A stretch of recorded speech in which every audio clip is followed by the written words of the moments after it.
Hello and welcome to the Ladies Best Life podcast. Today is the very first podcast of 2023. So, hello, how are we? Are we hungover? Are we filled with dread? Are we feeling skint?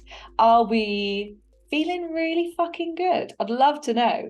So, today I want to bring you maybe something that you wouldn't expect from me. Intentions are what I want you to focus on, not the typical, absolutely bullshit New Year's resolutions. So I want you to bring your focus as much as possible away from New Year's resolutions, because let's face it, how many of these have you failed before? How many of these have you set off and by the 14th of January, you're like, fuck this, I cannot be asked. Some people will stick to them, but I know there is something, I can't remember the exact stat, but it's a ridiculously high amount of people who will set a resolution and will not stick to it. Whereas if you think an intention, what you're intending to do, and then you break it down. So you might decide to, just for January, my intention is to lead a healthier lifestyle. Okay, so what does that look like?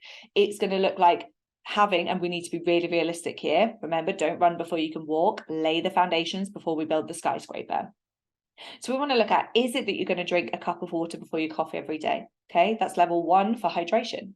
Is it that you're going to walk to work whenever it's not raining?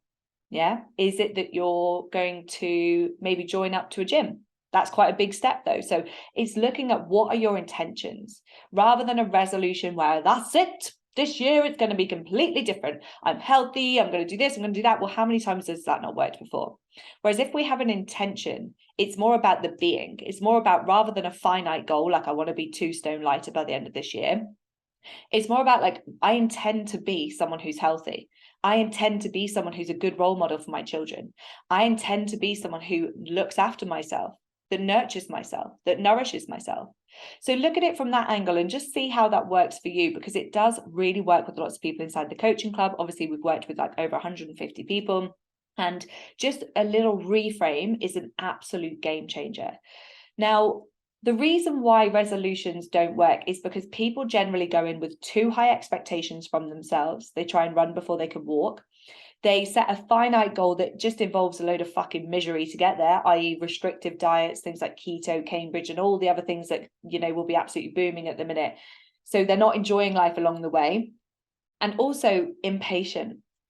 People want results yesterday. People want to be feeling good again, and this time of year, it's rife for people who are literally like a bull in a china shop. So how can we slow down and commit to you being consistent? Because consistency is the thing that everyone needs. It's the thing that everyone needs, whether it be looking to thrive in your business, whether it be a relationship, whether it be fat loss, whether it be building your finances. You can't always be like a roller coaster. We've got to look at trying to make things as steady, slow, build them up nice and controlled, and look for consistency over time. So the goal for you here is to be still doing these habits that you're going to start to lay the foundations of, and maybe you'll have exaggerated the habits a little bit in 12 months' time, but you want to still be doing these by December. But maybe, like I just said, you will have leveled them up a little bit. So how can we start small? And I'd love for you to tag me in this on my social media or send me a direct message. I'd love to hear from you. What are your intentions? Who do you want to be? How do you want to show up to the world this year? How is this year going to be different to last year? What didn't go well last year? What didn't you like about it? How did you let yourself down? How did you give too much to other people? Being a busy entrepreneurial female, with work demands, with family demands, you are bottom of the pile. But what I want to challenge you on this year is it now not the time for you to work on the very best project that you will ever work on, which is Project You? Is that now not what needs to happen? Everything else is on its way. The family are good. The career is good. But what about you? Are you really going to spend another year being bottom of the pile, being burnt out, your body being not where you want it to be as a result? Or are you going to grab the bull by the horns and slowly build that implementation? I know what I'll do, but hey. So a bit of food for thought and a bit of a different way for you to look at it. A resolution is not what I want you to focus on. I want you to focus on intention and how you can make sure that you're still smashing this intention come December 2023. Have an epic day, team. And if you are hungover, plenty of water, some fresh air and some good nutrients alongside the high carby food that's obviously going to be a bit of comfort, and a nap on the sofa. Have a good one.